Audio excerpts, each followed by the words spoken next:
우리 옆에 분들 서로 인사 나누도록 하겠습니다. 환영합니다. 반갑습니다. 엔타임 강의 61번째 시간에 갖도록 하겠습니다. 남북 분열한국 시대 때 이스라엘 왕국을 가장 힘들게 했던 두 나라를 뽑으라면 오늘 이 아람과 아시리아입니다. 그냥 시리아가 아니라 아시리아. 근데 이 아시리아가 지금 현재 시리아의 조상이 되는 나라고 민족입니다. 그래서 아시리아, 아람하고 시리아였구나. 그래서 아시리아 기억하시기 바랍니다. 어떤 분들은요, 이 아람을 중국에 비유하고요, 어떤 또 이 아시리아를 일본에 비유하더라고요.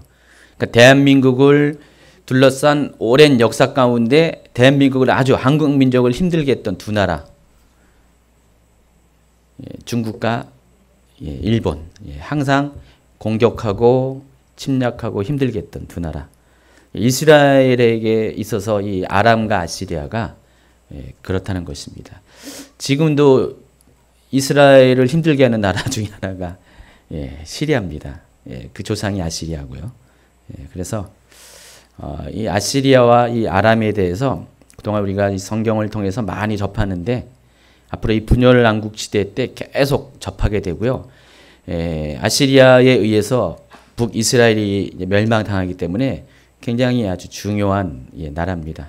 그래서 이 두 나라를 여러분 좀 별도로 알아볼 필요도 있을 것 같아요. 이스라엘 역사 가운데 등장하는 어떤 사건을 통해서 우리가 이해하는 것도 좋지만은 아주 일괄적으로 아람, 아시리아를 딱딱 이렇게 공부하다 보면은 거기에 관련된 이스라엘과 역사를 공부하게 되면은 오히려 이스라엘 역사가 더 분명하게 귀에 눈에 들어오게 될 겁니다. 이 아람은 이스라엘과 국경을 맞이하고 있습니다. 그러니까 북이스라엘 왕국의 북쪽 국경 또 동쪽 국경을 마주하고 있습니다. 또 아시리아도 북쪽은 아니지만 동쪽 국경을 또 나중에 맞이하고 있습니다. 그래서 국경선을 두고 있다 보니까 어떻게 돼요?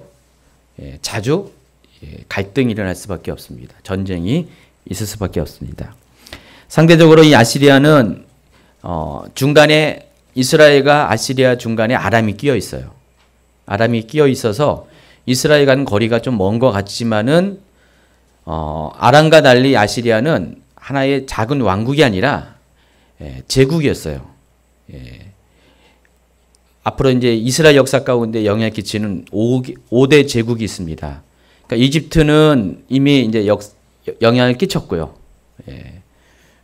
앞으로 계속 이제 우리 이스라엘 역사 가운데 등장하는 5개 제국이 있는데 첫 번째가 아시리아고요. 그다음에 뭐죠? 바벨론 제국, 그다음에 페르시아 제국, 헬라 제국, 그다음에 로마 제국. 자, 이게 우리 다니엘서에도 이 5개 제국에 대해서 나오고요.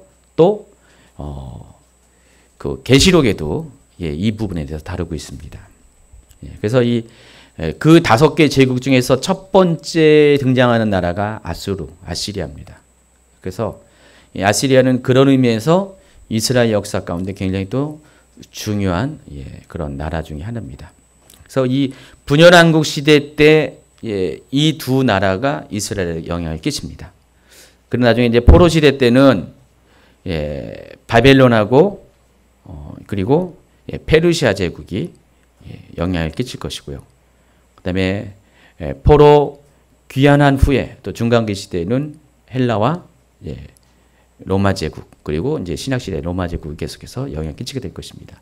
그래서 나머지 제국들은 그때 따로 별도로 이렇게 다룰 거예요. 가지고 다음번에 아마 아시리아 제국 시대, 분열왕국 시대를 남북왕조 시대를 5개 시대로 분류하면은 4번째 시대에 해당하는 아시리아 제국 그 시기에 아시리아만 따로 이렇게 이런 식으로 별도로 제가 다루도록 하겠습니다. 그리고 이제 그 남유다가 멸망하고 난 후에 이제 포로 시대 때 이제 페르시아를 또 따로 다룰 거고요. 바벨론 따로, 페르시아 따로 이런 식으로 이렇게 제국들의 역사들을 좀 따로따로 다룰 겁니다. 그러니까 따롭게 다루니까 좋은 게 이스라엘의 역사가 다 거기에 포함되기 때문에 이스라엘 역사도 같이 좀 조명이 되기 때문에 굉장히 좋은 것 같습니다. 여러분 부모님한테 잘못하면 어떻게 됩니까? 몽둥이 맞죠. 막대기로 맞죠. 맞아보신 분. 예. 예.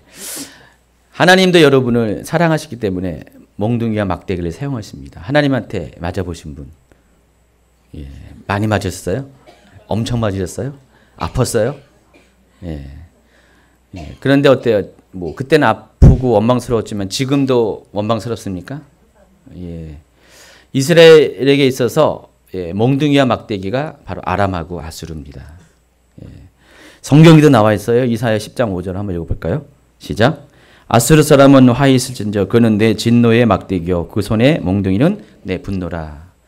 예, 하나님이 이스라엘 다스리는 예, 막대기와 몽둥이로 아수르 또 아람을 사용했습니다.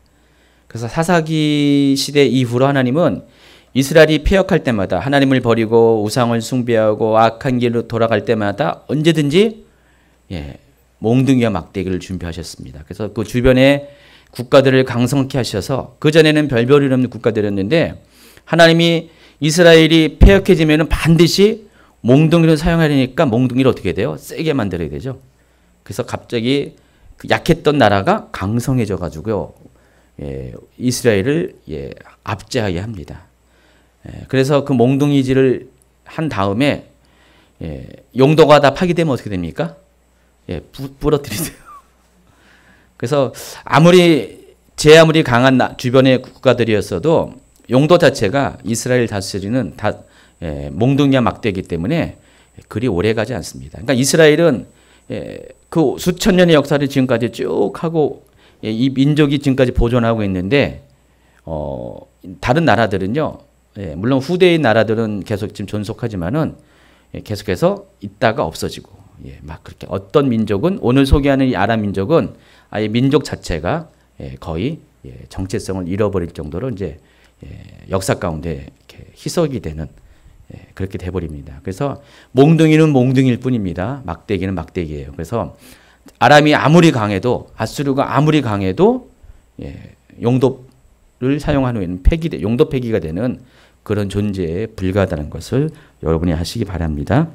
이것이 하나님의 역사예요. 세상의 역사입니다.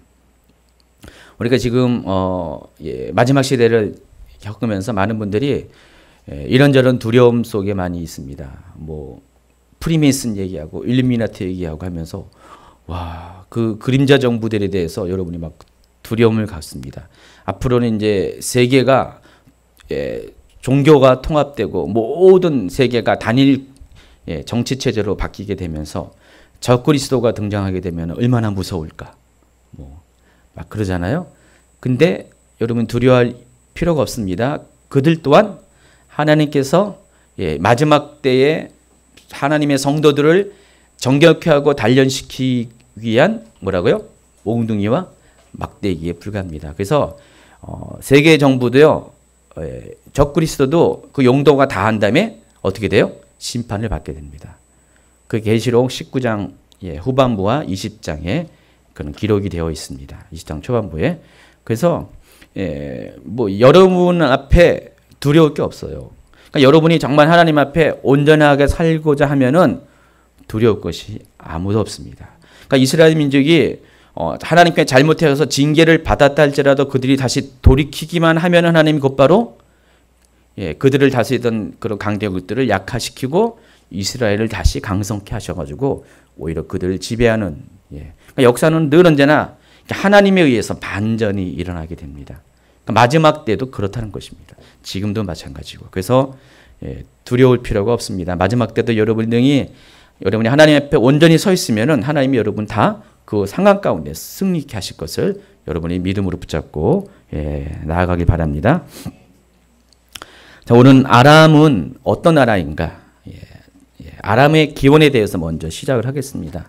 제가 두 가지 루트로 아람의 기원에 대해서 여러분에게 소개하는데 첫째는 이 아람은 셈의 아들이 5명이 있는데 그 중에 한 명이 아람이에요. 한번 읽어볼까요? 창세기 10장 22절. 셈의 아들은 엘람과 아수르와 아르박삭과 룻과 아람이요. 이 셈의 족보 가운데 처음으로 등장합니다. 여기 그림을 보시면 알겠지만은 이 분홍색으로 칠한 것이 셈의 후손입니다. 아람, 아수르, 아르박삽, 엘람, 그다음에 롯인가요? 룻인가요? 예, 룻이죠.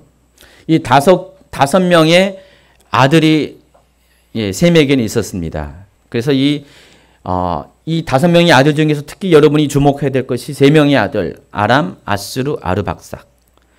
이 세 아들이 실제적으로 아람과 아수르와 이스라엘의 조상입니다.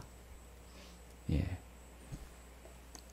그래서 이 아람은 바로 직접적으로 셈의 아들 중에 하나이고 그 아들 중에 하나인 아람의 자손들이 아람 민족을 형성을 했다는 것입니다. 이해하시겠죠? 예. 그러니까 말이 비슷하다고 아랍과 아람은 절대 혼동 안 하죠? 예. 아랍은 여기하고 상관없습니다. 아람 민족은 누구의 후손입니까? 뒤에 나와요. 예, 뒤에 나오는데 그리고 이 아람에게는 또 아들이 4명이 있었어요. 우스와 훌과 게델과 마스 해가지고 아람은 그때부터 이 곳에서 살았어요. 여기서부터 요 사이까지. 그러니까 이 비옥한 초승달지대의 서부 지역에 가나안 땅 위쪽에서부터 유프라테스 강 아래쪽 사이에 아람이 옛날부터 여기 살았다는 거예요. 그러니까 이스라엘 민족, 이스라엘 국가가 형성될 때도 여기서 살았고요. 그러니까 여기가 원래 이 아람 민족의 본토입니다. 고토입니다. 그래서 우리가 첫 번째 아람 민족의 기원은 이 셈의 아들 중에서 아람으로부터 시작된다고 우리가 첫 번째로 볼 수 있고요. 두 번째가 아브라함의 형제 중에서 나홀이라는 사람이 있습니다. 아브라함의 아버지가 이름이 데라인데 이 데라는 3명의 아들이 있었습니다. 아브라함과 나홀과 그다음에 하란입니다. 3명의 아들이 있었는데 성경에는요. 다 이 데라가 70세에 이 3명의 아들을 낳았다 그래요. 세 쌍둥이는 아닌 것 같아요. 근데 아마 그냥 성경 저자가 그냥 70세에 첫 번째 아들을 낳은 것을 기점으로 3명의 아들을 이렇게 다 표기한 것 같아요. 그러니까 아브라함과 나홀과 데라가 하란이 데라의 3 아들인데 그 중에서 이 하란은 갈대아 지방의 우르에서 죽었습니다. 그러니까 하란은 원래 이 데라의 고향이 갈대아 지방 우르였어요. 우르가 그러면 여기예요. 그러니까 메소포타미아 문명의 가장 이 동남부 지역이 우르인데, 그러니까 아브라함의 본토는 여기예요.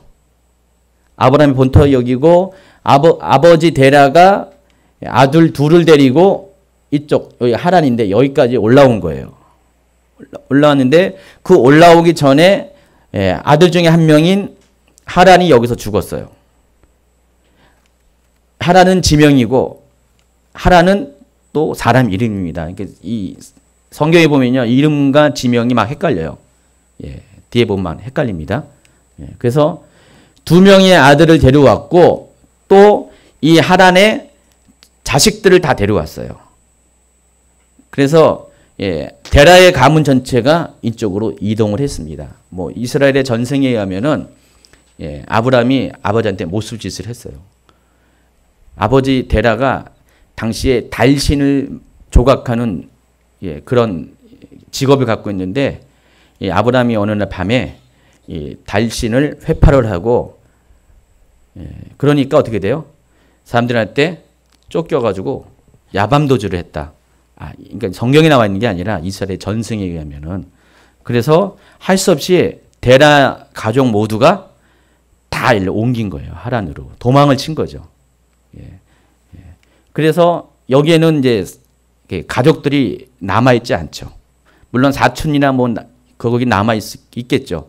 그렇지만은 이제 아버지 데라의 직계 가족들은 여기는 다 떠났습니다. 그래서 이 하란으로 갔고요. 여기서 데라는 죽습니다. 205세를 살다가 죽고요. 그런데 그 중에서 그 아들 중에 한 명인 아브라함이 어디로 갑니까? 가나안 땅으로 이쪽으로 내려옵니다. 그래서 여기 남는 가족들이 누구일 것 같아요? 나홀. 데라의 자녀들 중에서 나홀과 나홀의 후손들이 가족들이 여기서 하란에 머무르게 됩니다. 자, 그런데 이 데라의 족보를 한번 보세요. 족보를 보시면 알겠지만은 데라에게 아들 하란, 나홀, 아브람이 있는데 아브람 여러분 너무 잘 아시고요. 그래서 빼놨습니다. 근데 이 하란이 일남 이녀를 낳았어요. 물론 성경에는 일남 이녀만 소개하고 있어요. 더 낳는지는 모르죠. 성경에는 항상 100% 안 적어요. 중요한 사항들만 적습니다. 근데 이럴 경우는 일남 이녀일 가능성도 많긴 많아요. 근데 모르겠어요. 워낙에 이때는 애들을 많이 낳았어요. 오래 살았기 때문에. 근데 여러분 알고 있는 롯을 낳았습니다. 롯이 아브라함과 같이 가나안 땅으로 가고요. 딸 두 명 중에 하나인 밀가가 누구랑 결혼하냐? 삼촌이랑 작은아버지랑 작은아버지인지 큰아버지인지 모르겠. 큰아버지 가능성이 많아요. 그러니까 나홀과 결혼을 합니다. 나홀과 결혼해가지고 그래서 하란은 죽고 아브라함은 가나안 땅에 가버리고 롯도 가버리고 그러니까 나홀과 밀가 아마 이스가가 어떻게 될지 모르지만은 저는 이 두 사람은 확실하게 이 땅에 남습니다. 그리고 이들 사이에서 또 자녀들이 출생하는데 또 족보가 나오죠. 그래서 우스, 부스, 그무엘, 게셋, 하소, 빌다스, 이들랍, 부두엘. 그러니까 8명의 아들이 출생을 합니다. 그 중에서 그무엘의 아들 이름도 아람이에요. 그렇다고 해서 이 아람이 아람 족속의 기온이라고 말할 수는 없어요. 이름이 이제 같은 거고요. 그리고 우리 여러분이 알고 있는 이 부두엘이 리브가와 라반을 낳습니다. 리브가는 누구의 아내요? 이삭의 아내가 되고 또 라반의 두 딸 레아와 라헬이 야곱의 부인이 됩니다. 그래서 결국은 이 아브라함의 족보와 이게 연결이 돼 버리죠. 이게 이제 데라의 가계도입니다. 자, 그 중요한 것은 그런데 이 나홀의 후손들이 전부 다 이 땅 가운데 머뭅니다. 하란 지역에 머물면서 그 지역은 원래 셈의 아들 아람의 후손들이 사는 지역인데 이들이 거기 머물면서 그 땅 가운데 동화가 되고요. 그 땅의 민족의 일부가 됩니다. 그래서 하란은 갈대아 우르에서 사망하고 아브람은 가나안 땅에 정착하고 나홀과 데라는 하란에 정착을 합니다. 그런데 이제 813페이지 보시면은요. 창세기 24장에서 아브람이 그 종 엘리에셀에게 이 사람은 다메섹 출신 이 다메섹도 역시 아람 지역에 속한 그런 도시입니다. 이 다메섹 출신의 그런 청직이 엘리에셀에게 명합니다. 아들 이삭을 위해서 신부감을 구해오라. 그런데 가나안 땅의 여인이면 안 되고 반드시 자기의 고향 땅으로 가라. 근데 고향 땅이 어디예요? 원래는 본토가 갈대아 우르인데 갈대아 우르를 말하는 것이 아니라 여기서는 아람 땅으로 가라는 겁니다. 이 아람 땅에 가서 하란으로 가서 거기에 누가 있습니까? 자신의 형제의 자녀들이 있잖아요. 그 형제의 자녀들 중에서 신부감을 데려올 것을 명령을 합니다. 거기가 성경에서는 밧담 아람이라고 합니다. 창세기 25장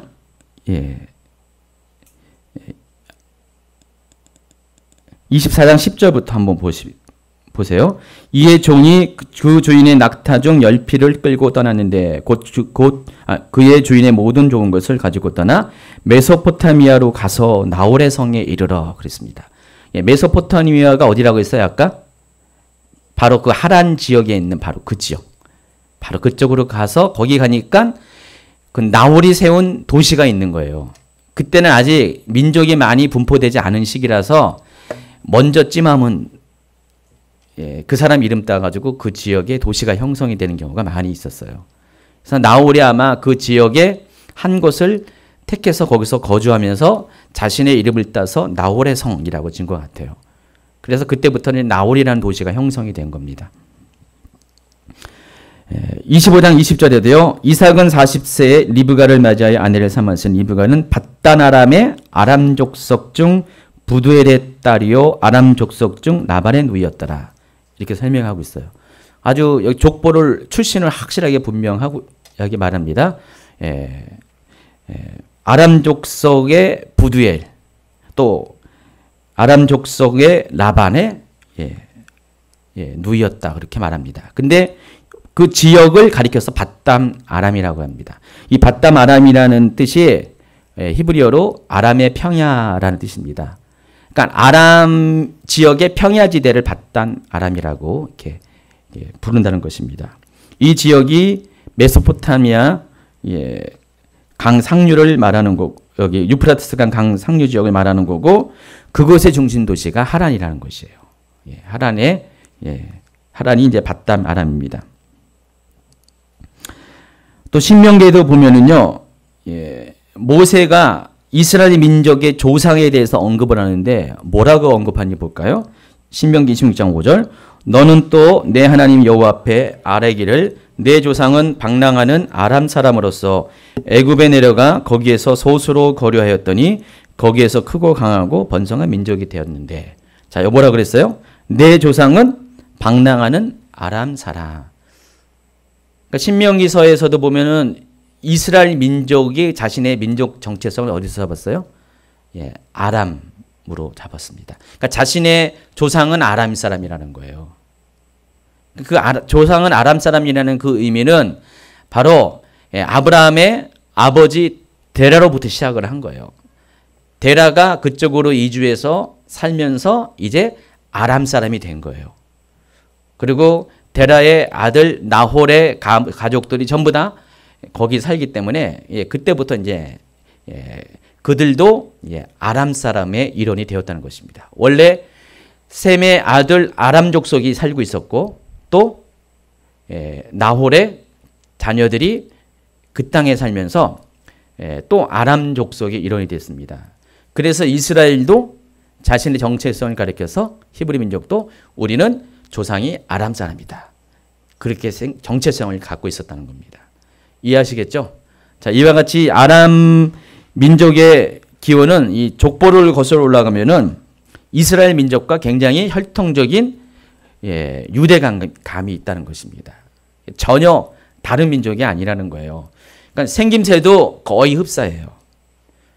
우리나라도 지금 중국과 일본이 좀 자세히 보면 다르겠지만은 그래도 보통의 사람들을 보면은 얼굴이 비슷한 사람이 많아요. 그래서 국적을 밝히지 않으면은 한국 사람이 중국 사람인지 일본 사람인지 모르잖아요. 실은 이 한중일은 피가 섞였어요. 민족이 다르긴 다르는데 피가 섞인 게 많아요. 여기도 마찬가지래요. 이 아람 민족과 이스라엘 민족도 실은 혈통적으로 가면은 뿌리를 거슬러 올라가면은 족보적으로도 셈의 후손으로서는 똑같고 길게는 그렇게 되고요. 그리고 또 짧게는 이 데라의 후손으로서 또 피가 같다는 것입니다. 여러분 제가 이제 뒤에 그림을 보여주면은요 놀랄만한 일이 있습니다. 이 창세기에 나와 있는 이 족보들을요 이렇게 도표로 만들었는데 여러분 814페이지 보세요. 누구죠? 아담. 갑자기 아담도 생각이 안 나네. 아담이 태어나는 해를 영년으로 잡아가지고요. 영년으로 잡아가지고 계속해서 그 성경에 창세기에 나와 있는 인물들의 그 출생과 사망을 생존 전대를 이렇게 족보로 쫙 만들었어요. 여러분 보시면 알겠지만은 셈과 데라까지는 같은 시대에 살았어요. 여러분 아시는 분은 아셨지만은 처음 이거 보신 분은 놀랄 거예요. 깜짝 놀랄 거예요. 셈과 데라는 동시대에 살았다니까요. 여러분 그 아담과 그 노아만 봐더라도 아담이 죽은 지 얼마 안 돼서 노아가 태어났어요. 한 100년 좀 넘어서. 아담은 930년을 살았잖아요. 보시면 알겠지만은 이때 당시에 사람들이 특별히 홍수 전에는 다 900세 정도 살았기 때문에 몇 대손까지 여기 보면은 하나, 둘, 셋, 넷, 다섯, 여섯, 일곱, 여덟, 아홉, 9대손까지 같은 시기에 살았어요. 그러니까 이 민족이 얼마나 번성이 됐겠어요. 그래서 학자들 얘기는 이 노아의 홍수 전에 사람이 몇 명 살았냐? 몇십억 인구가 살았다고 이렇게 보고 있습니다. 그 정도로 이때가 아주 왕성하게 사람들이 이렇게 번식하는 그런 시기였습니다. 그래서 노아의 홍수 후에 셈이 태어나면서 그 지구 환경이 바뀌면서 인간 수명이 거의 반으로 줄죠. 그래도 오래 살았어요. 그러다 보니까 여기도 이 셈의 몇 대손? 하나, 둘, 셋, 넷, 다섯, 여섯, 일곱, 여덟, 팔, 9대손까지. 아브람 시대에도 셈이 살았다는 거예요. 생존해 있다는 거예요. 그러니까 여러분 이게 보시면 알겠지만은 민족 지금 아람의 민족을 얘기하잖아요. 셈의 아들인 아람의 후손들, 그러니까 아람부터 시작해서 데라의 아들인 나홀의 후손까지, 그러니까 그 아람이 살 때, 셈의 아들 아람이 살 때 아르박삭의 후손 중에 8대손인 이 나홀의 가족들도 같이 살았어요. 같은 시대에 공존하고 있었어요. 그러니까 뭐 여러분 이게 족보를 따져보면은 이 뿌리가 결과적으로 어떻게 돼요? 실은 같은 가족들이에요. 같은 가족들. 동시대에 살고 있잖아요, 지금. 아들의 아들까지 지금 다 같이 살고 있잖아요. 같은 지역에. 그래서 지금 이게 뭐, 먼 어떤 혈통이 먼 그 얘기가 아니라, 혈통이 굉장히, 이미, 이 동시대에 살고 있다는 그 사실 자체가 혈통이 뿌리가 이렇게 서로 이렇게 크게 안 다르다는 거예요. 그러니까 이제 이스라엘 민족이 자신의 민족적 정체성을 아람의 거기서 찾는 것도 절대로 무리가 아니라는 것입니다. 또 아람과 이스라엘은 히브리어는요 언어적으로도 굉장히 유사점이 많습니다. 그래서 단어의 한 60 내지 70%가 같은 어원을 갖고 있대요. 히브리어와 아람어가.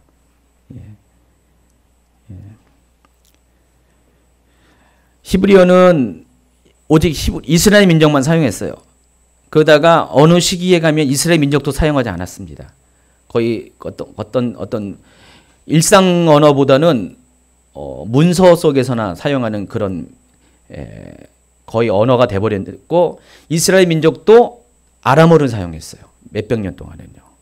그러니까 예수님 당시에 사람들이 사용하는 언어가 히브리어가 거의 아니었어요. 히브리어는 일부 계층만 사용했고 일반 평민들은 다 아람어를 사용했어요.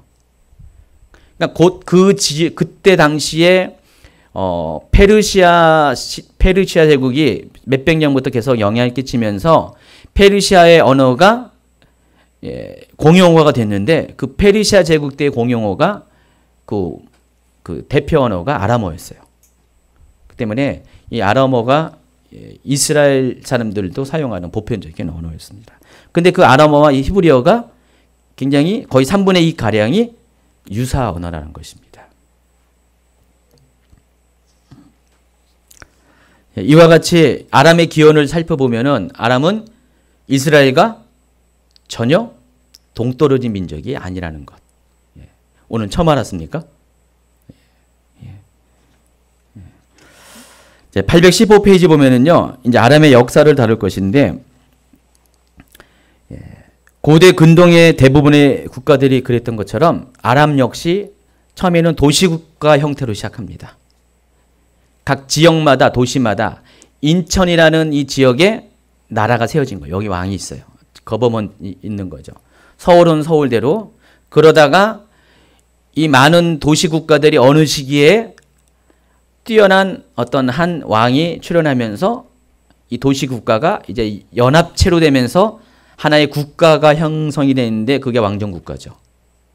이스라엘도 마찬가지입니다. 이스라엘도 지파 공동체로 형성이 되어 있다가 나중에 하나의 통일 왕국이 되는 것처럼 이 아람도 그런 형태로 오랫동안 존재했습니다.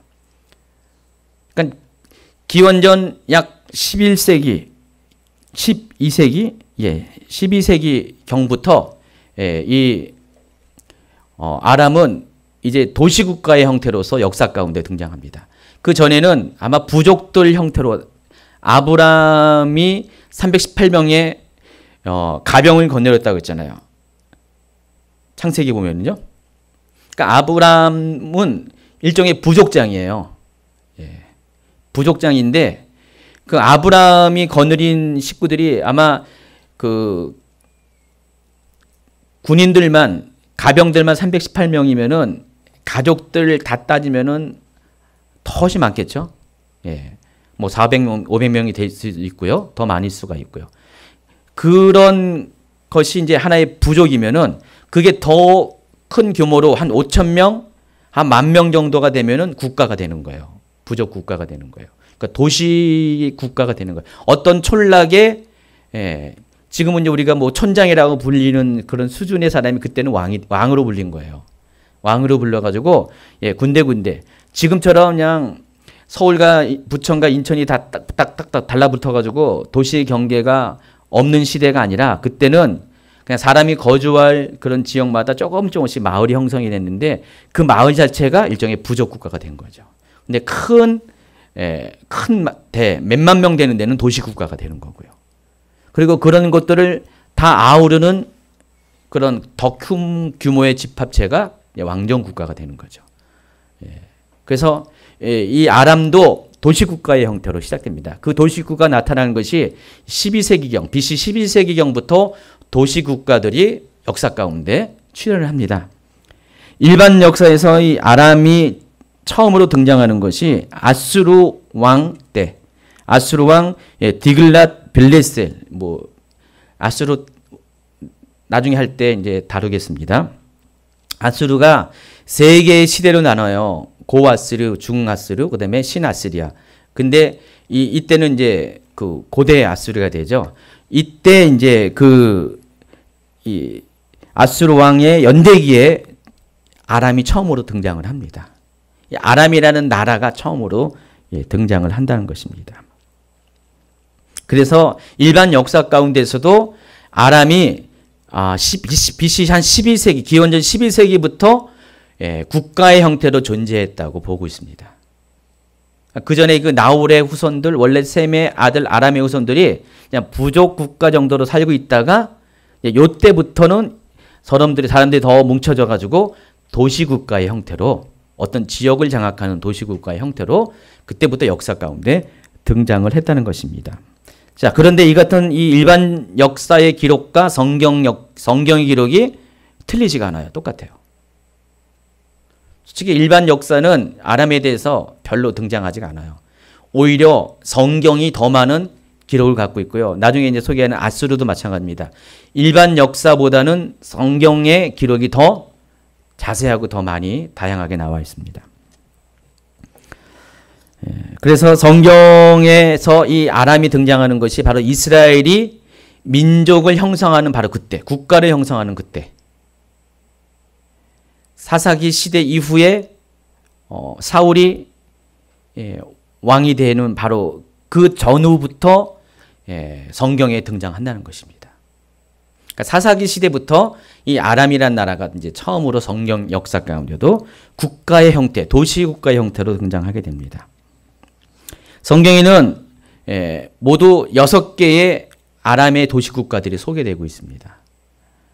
근데 실제로 보니까 열왕기상 20장에 보니까 그 아람의 대표적인 왕 중에 하나가 벤하닷 2세가 있습니다. 뒤에 소개할 겁니다. 자세히.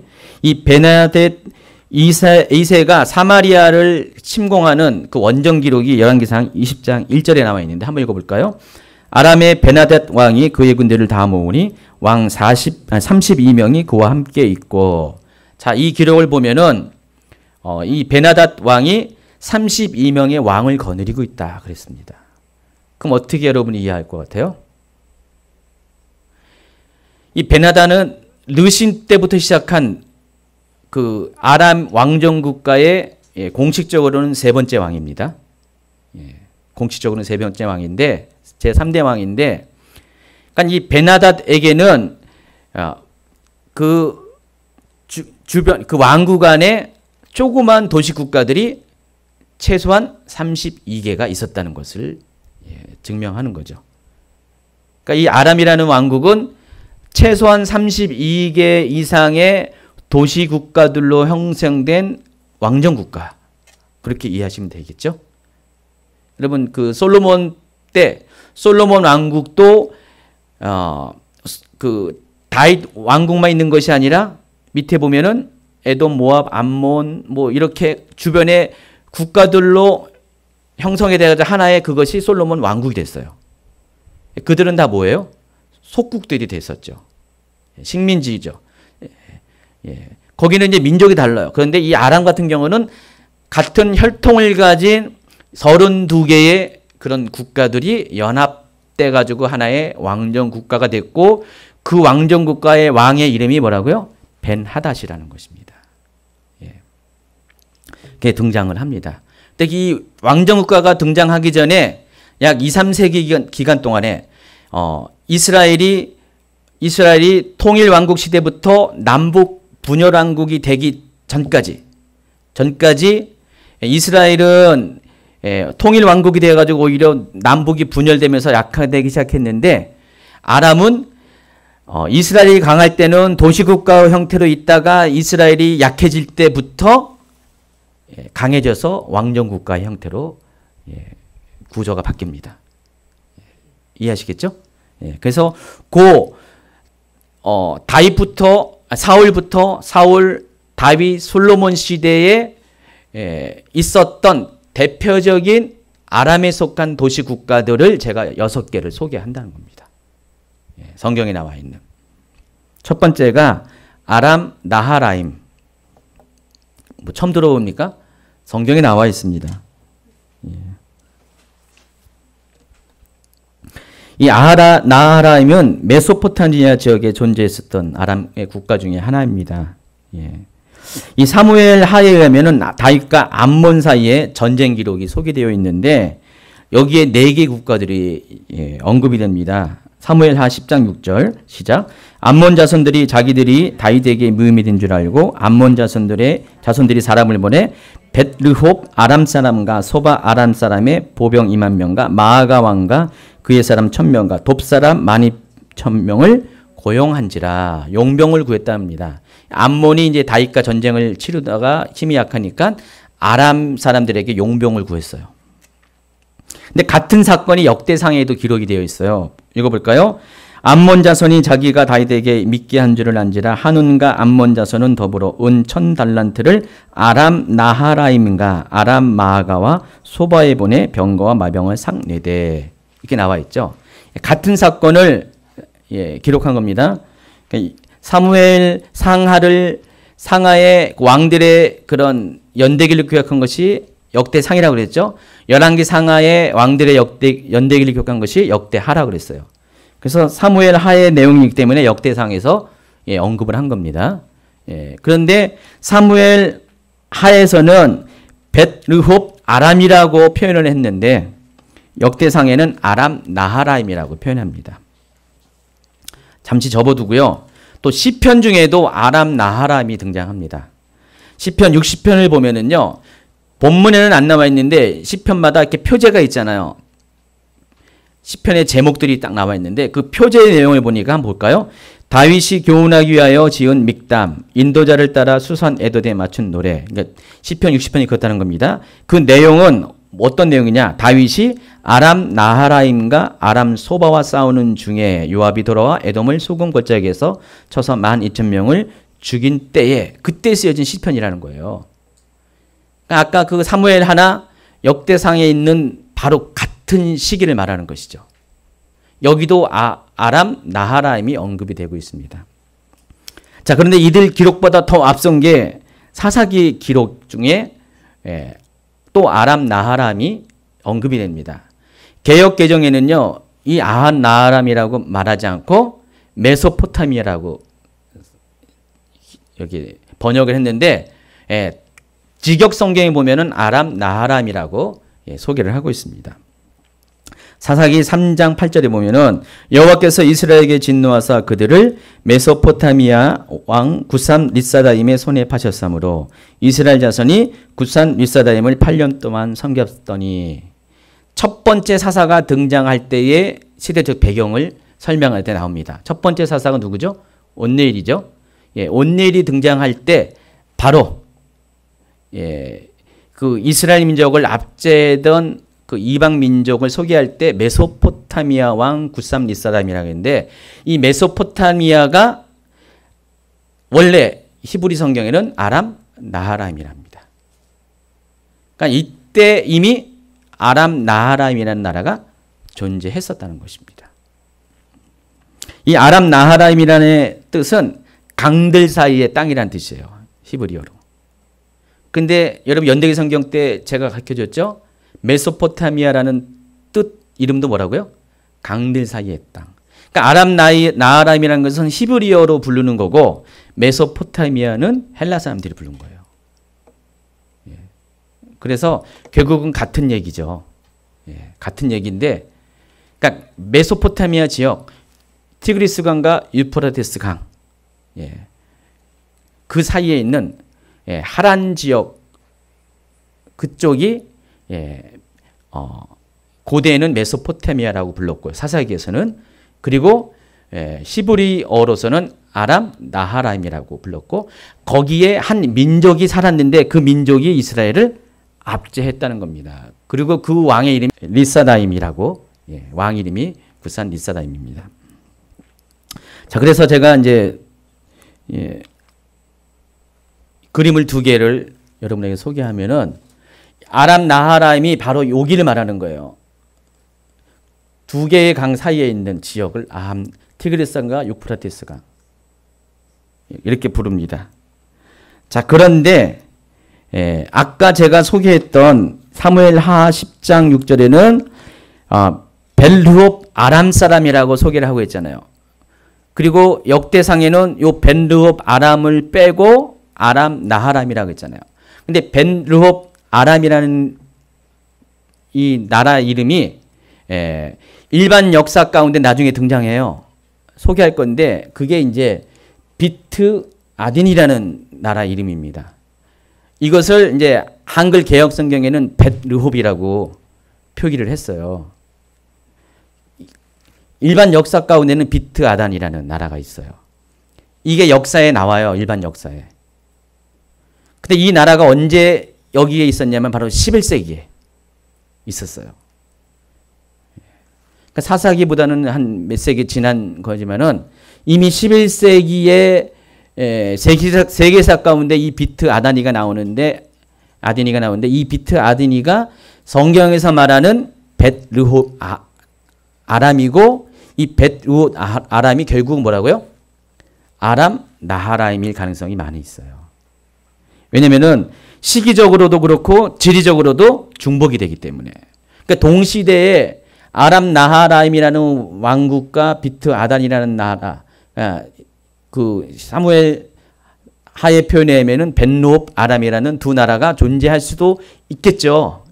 그렇지만 어쨌든 간에 사람들이 역사 가운데 인식하는 이 비트 아단이는 아람 국가는 하나였고, 그렇기 때문에 이 두 가지의 표현이 서로 같은 민족을 다르게 표현할 수도 있을 것이다. 그렇기 때문에 이 사무엘 하의 기자가 동일한 내용을 거기는 벳르홉 아람이라고 했고, 또 역대상 기자는 뭐라고 했어요? 예, 아람 나하라임이라고 표기를 한 겁니다. 그래서 같은 나라일 가능성이 많이 있어요. 그리고 또 아람 소바라는 나라가 있습니다. 예, 얘가 영어로 일부러 이렇게 표기처를 본 것은 예, 그 직역 성경 보니까 쪼바라 그래요. 예, 원래 발음이 쪼바인데 이제 한글에서는 소바라고 했습니다. 쪼바 왕입니다. 예, 아람의 도시 국가 중에 하나가 쪼바라는 나라가 있었어요. 그때. 예, 이 아람 쪼바는 언제 나오냐면은 사울 왕 통치 시기에 예, BC 1050년에서 1010년 사이에 그러니까 11세기 중엽에 예, 등장합니다. 한번 볼까요? 14장 47절 사무엘상 사울이 이스라엘 왕위에 오른 후에 사방에 있는 모든 대적 곧 모함과 암몬 사람과 에돔과 소바의 왕들과 블레셋 사람들을 쳤는데 바로 여기서 이제 소바가 등장합니다. 쪼바. 예. 그런데 다윗의 통치 시기에는 더 자주 언급됩니다. 예. 사무엘하 8장 르호보의 아들 소바 왕 하닷 에셀이 예. 또 8장 5절에도 다메섹의 아람 사람들이 소바 왕 하닷 에셀을 도우러 온지라. 예. 그리고 사무엘하 10장 6절 아까 소개한 베트롭 아람 사람과 소바 아람 사람의 보병 2만 명과 바로 이런 식으로 예, 이 소바 쪼바라는 그 도시 국가가 예, 이 사울과 다윗 왕조 때 자주 등장을 합니다. 예. 또 하닷이라는 나라가 있었습니다. 하닷은 아람 소바와 함께 사무엘하 8장에 언급됩니다. 하맛 왕 도이가 다윗이 소바 왕 하닷 에셀의 온 군대를 쳐서 물리쳤다 함을 듣고 도이가 그의 아들 요람을 보내 다윗 왕에게 문안하고 축복하게 하니 이는 하닷 에셀이 도이와 더불어 전쟁이 있던 터에 다윗이 하닷 에셀을 쳐서 무찌릅니다. 요람이 은그릇과 금그릇과 녹그릇을 가지고 온지라. 이 장면 기억나시죠? 물론 기억 안 날 겁니다. 오래전에 했기 때문에. 다윗이 지금 나라를 영토를 확장하는 시기에 이 아람 북쪽에 있는 아람 땅들을 도시국가들 차례차례 정복합니다. 그 중에서 당시에 소바와 하닷이 이 아람 도시국가 중에서 서로 라이벌 관계였었어요. 하닷과 소바가 서로 가장 아까 보면 12개의 도시국가가 있을 것이다 추정했잖아요. 그 많은 국가들 중에서 서로 리더십을 갖고 있는 이스라엘 12지파 중에서 에브라임 지파와 유다가 서로 라이벌 관계에 있는 것처럼 이 하닷과 소바라는 두 나라가 라이벌 관계를 갖고 있는 그 찰나에 다윗이 소바 왕을 무찔렀어요. 그러니까 하닷 왕이 자기 대적을 무찔러줘서 너무 고맙다고 아들이 시켜가지고 조공품을 이렇게 갖다 주는 장면이에요. 그때 배웠잖아요. 여기에 하닷 왕이 등장합니다. 그러니까 여기도 하닷이라는 도시 국가가 있었어요. 아람 국가 중에. 그리고 벳르홉 아람. 아까 얘기했던 거. 이 벳르홉 아람이 일반 역사 가운데 등장하는데 이게 이제 나중에 이제 그 아시리아 제국의 역사 가운데 이 비트 아다니가 등장합니다. 그래서 이 비트 아다니가 그 아시리아 역사 가운데 살마네셀 3세에 의해서 BC 858년에 비트 아단이라는 아람 국가가 정복됐다는 기록이 나와요. 거기에 이제 일반 역사 기록 가운데 비트 아다니가 등장하는데 이 비트 아다니가 제가 보기에는 벤르홉 아람과 같은 거고 또 아람 나아람인가 어쩌면 같은 국가의 가능성이 많이 있다는 것입니다. 또 아람 마아가라는 또 도시 국가도 있습니다. 그렇게 알고 계시고요. 통과하고요. 중요하지 않을까. 그다음에 오늘 중요한 것이 이제 아람 다메섹입니다. 이 다메섹은 굉장히 오래된 도시 중에 하나입니다. 다메섹이 어디죠? 오늘날의 다마스커스. 사울이 바울된 바로 그 곳. 아람 다메섹은 이 아람의 국가 중에서 도시국가에서 가장 많이 언급되고요. 최종적으로 아람 도시국가들을 통합하여 아람 왕국의 수도가 된 곳이 아람 다메섹입니다. 아람 다메섹은 아까 사울과 다윗 왕조 때도 소개가 되고 있고요. 예. 예. 그때 이미 예. 등장합니다. 자, 그런데 이 아람 다메섹이 어떻게 부상을 하냐? 바로 르손에 의해서 예. 다메섹이 유명한 도시가 됩니다. 르손이라는 사람이 그 솔로몬 통치 후기에 등장하는 아람 국가 가운데 인물입니다. 유명한 인물입니다. 그러니까 오늘날 따지면은 우리식으로 말하면은 역사 가운데 말하면은 아람 왕국의 시조. 그 전에는 도시 국가들이 있었는데 아람이라는 그냥 이렇게 왕정 국가가 세워질 때 일대 왕, 첫 번째 왕이 바로 예, 아람을 통일시킬 왕이 르손입니다. 자, 열왕기상 11장 23절. 하나님이 또 엘리야다의 아들 르손을 일으켜 솔로몬의 대적자가 되게 하시니 그는 그의 주인 소바왕 하닷 에셀에게서 도망한 자라. 자, 보시면 알겠지만은 예, 이 르손은 어디 출신이에요? 소바 출신이에요. 쪼바. 아까 말한 그 쪼바라는 도시 국가. 아까 그랬죠? 하닷과 쪼바가 이 아람 국가 중에서는 굉장히 잘 나가는 두 왕국이었는데 이 두 왕국의 예, 중에서 이 쪼바의 하닷 에셀이라는 왕이 있었는데 그 밑에서 일하던 신하였어요. 르손이. 근데 도망쳐가지고 어디로 갔냐? 하닷 예, 쪼바는 예, 좀 북쪽이에요. 좀 북쪽인데 이 다메섹은 바로 이 가나안 위쪽입니다. 멀지 않아요. 이스라엘 여기서 이쪽으로 도망 내려옵니다. 다메섹으로 내려와요. 그러니까 가나안 땅 쪽으로 가깝게 내려와 가지고 거기서 뭘 하면은 자기가 예, 다메섹에 와서 스스로 왕이 됩니다. 그러니까 다메섹이라는 지역이 그 전까지는 도시국가의 이름 가운데 등장하지 않았어요. 아까 설명했던 뭐 하맛 또 뭐 쪼바 또 뭐 비트하다니 뭐 이렇게 뭐 아람 나하라임 예, 벨루홉 뭐 마가 이런 나라들은 계속 사울과 다윗 통치 시대 때 계속 언급된 아람의 국가들인데 이 다메섹은 언급이 안 돼 있었어요. 근데 이 다메섹이 예, 여기서 예, 등장을 합니다. 예, 다메섹이 하나의 왕정 국가로 등장하는데 르신이 그곳에서 왕이 되면서부터 예, 시작됩니다. 다윗이 소바 사람을 죽일 때 르손이 사람들을 자기에게 모으고 그 무리의 계수가 되어 예, 다메섹으로 가서 살다가 거기서 왕이 되었더라. 그러니까 소바가 다윗과의 전쟁 가운데 공격을 하니까 약해진 사이에 이 사람이 도망간 거예요. 도망가가지고 다메섹 가가지고 사람들을 패잔병들을 모아가지고 자기가 다메섹에서 국가를 선포합니다. 예. 그때부터 이 르손이 솔로몬 통치 때부터 예, 그 거기에 수리아라는 나라를 세워서 예, 수리아 왕이 됩니다.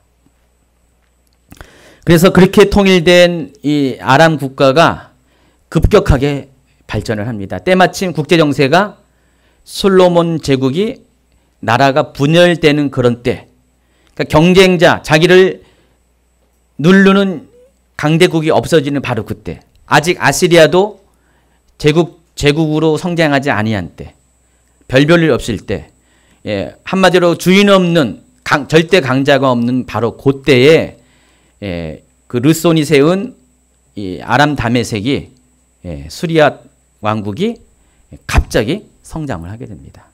성장을 하면서 아람의 도시국가들 전부 다 이렇게 흡수 통일시켜 가지고 이제는 예, 오히려 이스라엘을 예, 압도하는 더 강대한 국가로 예, 성장을 하게 됩니다.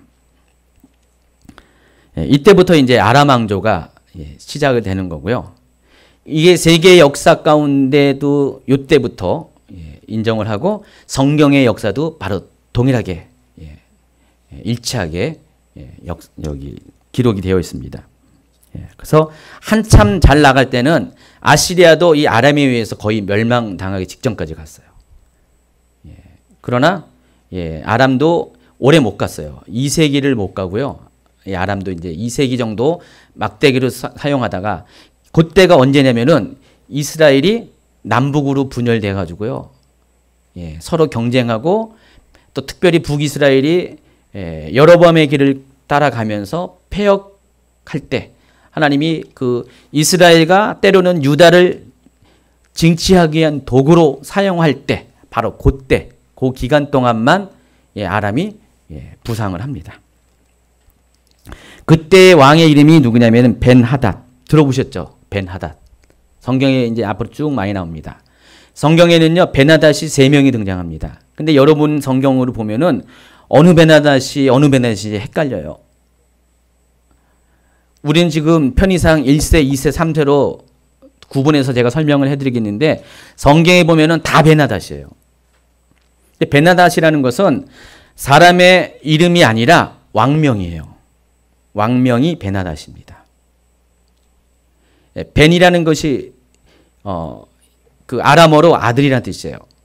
하닷의 아들인데 하닷이 뭐냐면 우레의 신을 가리켜요. 그럼 고대면 가면 갈수록 왕 이름이 아주 강한 자의 이름을 가지고 왕 이름을 표기할 때가 많거든요. 그래서 아람 왕국의 왕 이름이 뭐라고요? 우레의 신의 아들. 우레의 신의 아들이에요. 그래서 이 벤하닷은 사람 이름이 아니라 뭐라고요? 왕명을 가리킬 때 벤하닷입니다. 근데 아람 왕조에 대한 정보가 거의 없어요. 일반 역사 가운데 뭐 아시리아 역사 가운데 잠깐 언급되지 아람 왕조만의 그런 그 고유의 어떤 역사가 없습니다. 왜 그러냐면은 아람은 그 북이스라엘처럼 나중에 보면은 732년에 아시리아에 의해서 멸망을 당하게 됩니다. 멸망을 당하게 되면서 이 아시리아가 왜 일본과 같은 나라라고 하냐면은 일본이 어떻게 했어요? 여러 가지 악한 일을 많이 했는데 그 중에 하나가 또 민족 말살 정책을 폈잖아요. 창씨 개명하고요. 이 아시리아가 그랬거든요. 아시리아가 신아시리아 시대 때 자기가 점령한 국가들이 다시는 못 일어나게 반란을 못 일으키게 그 전까지는 안 그랬어요. 나중에 아시리아 역사를 다룰 때 보면 있지만은 그 앞전 왕조들은 안 그랬는데 앞전 왕조들은 그냥 나라를 침략해가지고요. 나라를 침략한 이유가 뭐냐면은 거기 있는 물건들을 노력해가지고 그냥 먹고 살기 위해서 조공을 통해서 살라고 그 정도의 수준이었는데 이 신아시리아 시대가 등장하면서부터 이제는 완전 제국주의가 돼가지고 한 번 점령한 땅은 조공만 받는 그런 수준이 아니라 식민지 수준이 아니라 완전히 자기들의 백성이 되게 하면서 그 나라 민족들을 전부 다 정체성을 말살시킵니다. 그래서 이쪽에 그 점령지에 산 사람들을 아시리아 다른 제국으로 옮기고요. 또 아시리아 사람들을 그쪽으로 옮겨가지고 서로 통혼하게 만듭니다. 피를 섞어버려요. 혼혈 전체. 그래서 이스라엘도 그것에 의해서 사마리아인이 생긴 거잖아요. 10개의 지파 사람들을 다 분산시켜가지고요. 정말 이렇게 똑똑하고 엘리트들은 전부 다 다른 곳으로 보내고 그 땅에는 가장 비천한 사람만 남겨놓고 또 반대로 자기 아수르 사람들을 그쪽으로 사마리아 쪽으로 옮겨가지고 결혼시키고 또 다른 민족, 다른 점령지에서 들어온 사람을 강제 결혼시킨 겁니다. 그래가지고 완전히 피를 다 섞어버렸어요. 그래서 정체성을 흐려주게요. 그래야지 어떻게 됩니까? 더 이상 반란을 못 일으키게. 민족적인 뿌리가 없으니까 뭐 구심점이 돼가지고 반란 일으킬 이유가 없잖아요. 그렇게 했어요. 그래서 아마 일본하고 비슷하다. 그렇게 말하는 것 같아요. 그래서 이 아람은 그런 이유 때문에 오늘날 역사 기록이 거의 없어요. 그래서 아람에 대해서 알고자 하면 성경을 봐야 돼요. 그리고 아람에 대해서 좀 보조 자료는 아수르 역사에서, 아시리아 역사에서 조금, 아시리아 역사 자체도 또 많이 없어요. 아시리아 역사를 보려면 또 성경을 봐야 돼요. 그러니까 성경은요, 역사책이라니까요. 성경이 없으면은 민족의 뿌리를 이렇게 확인할 수 없는 민족들이 여러 됩니다. 아쉽게도 이스라엘 근처에 있는 나라만 그 혜택을 본 거죠. 이스라엘하고 상관없는 먼 쪽의 사람들은, 민족들은 아예 역사의 기록도 없는 민족이 많죠. 근데 아람은 이스라엘과 국경을 맞대고 있기 때문에 그나마 성경의 기록이 좀 남아있는 거예요.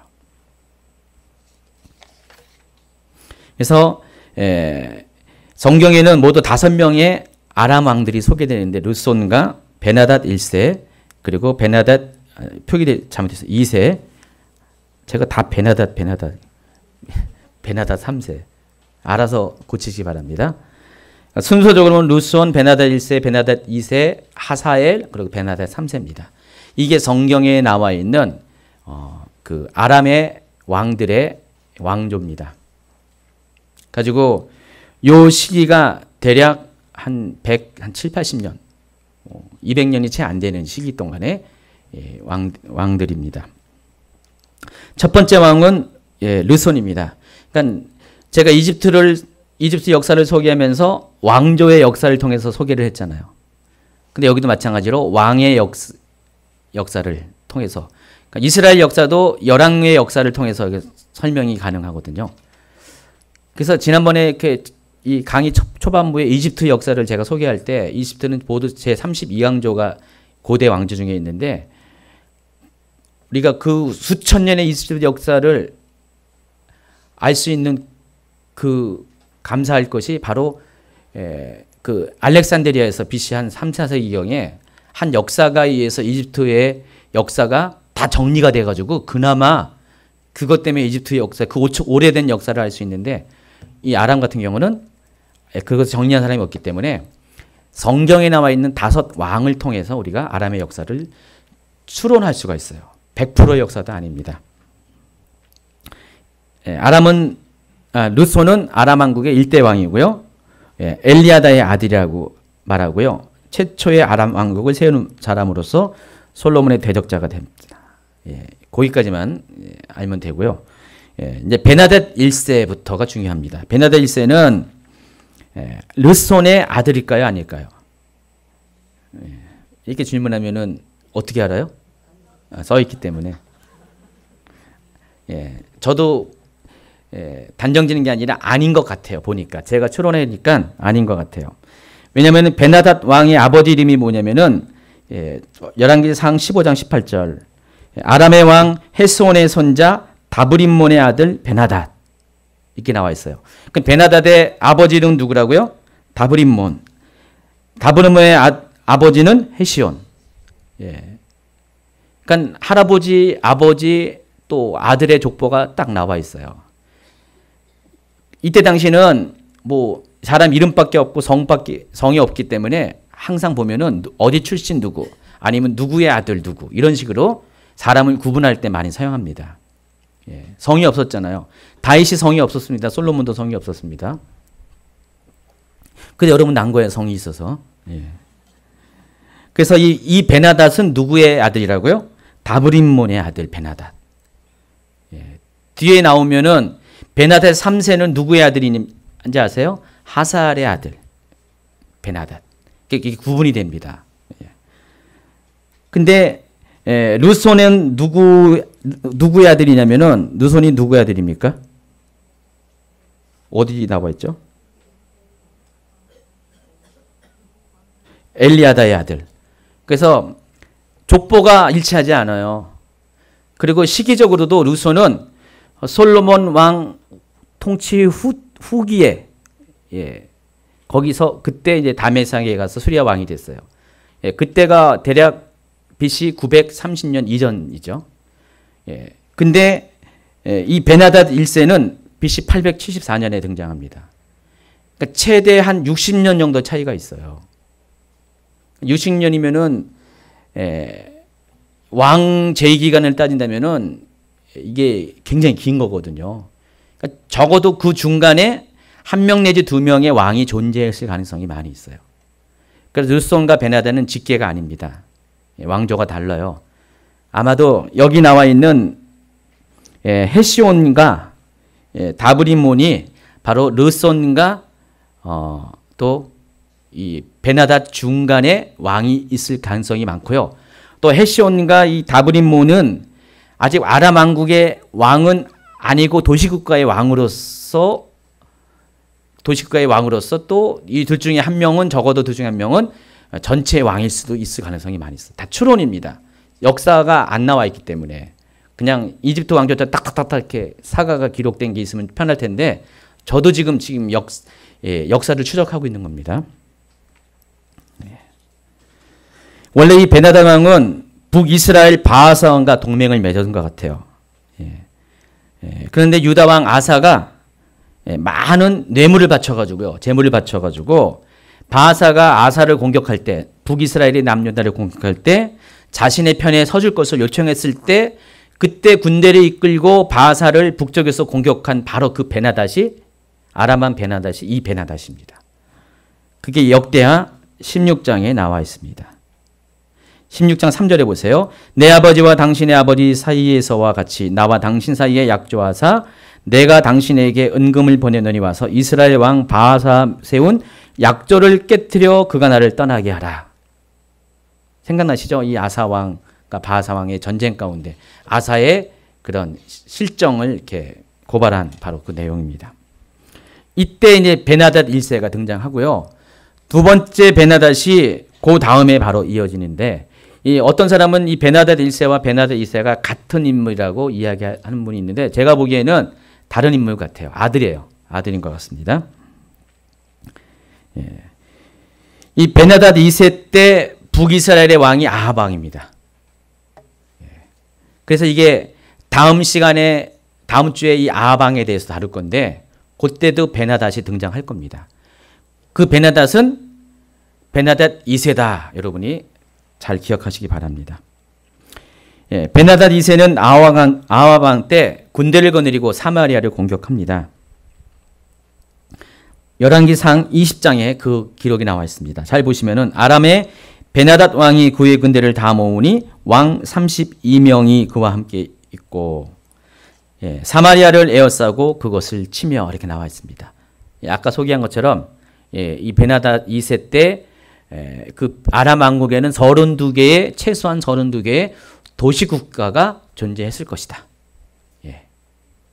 그리고 이 베나닷은 아마도 다메섹의 왕이면서도 아람의 왕인 거죠.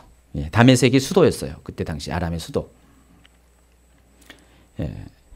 그래서 뭐라고 했냐면은 이스라엘의 아합 왕에게 보내 이르기를, 베나닷이 그에게 이르되 내 은금은 내 것이요 내 아내들과 내 자녀들의 아름다운 자도 내 것이니라. 이렇게 말합니다. 뒤에 보니까 20장 5절, 사신들이 다시 와서 이르되 베나닷이 이르노라 내가 이미 네게 사람을 보내어 말하기를 너는 내 은금과 아내들과 자녀들을 내게 넘기라. 내일 이맘때에 내가 내 신하들을 내게 보내리니 그들이 내 집과 내 신하들의 집을 수색하여 내 눈이 기뻐하는 것을 그들의 손으로 잡아 가져가리라. 이 장면이 무슨 장면인지 아세요? 베나닷이 자기 사자를 보내가지고 아합 왕에게 보내가지고 이렇게 말한 겁니다. 내 재산과 내 아들과 내 아내들 다 내 거니까 내일 이맘때에 자기 군대를 보내가지고 전부 다 수색해가지고 다 가져갈 것이다. 그렇게 경고를 하는 겁니다. 굉장히 너무 좀 이렇게 세죠? 경고가 너무 없죠?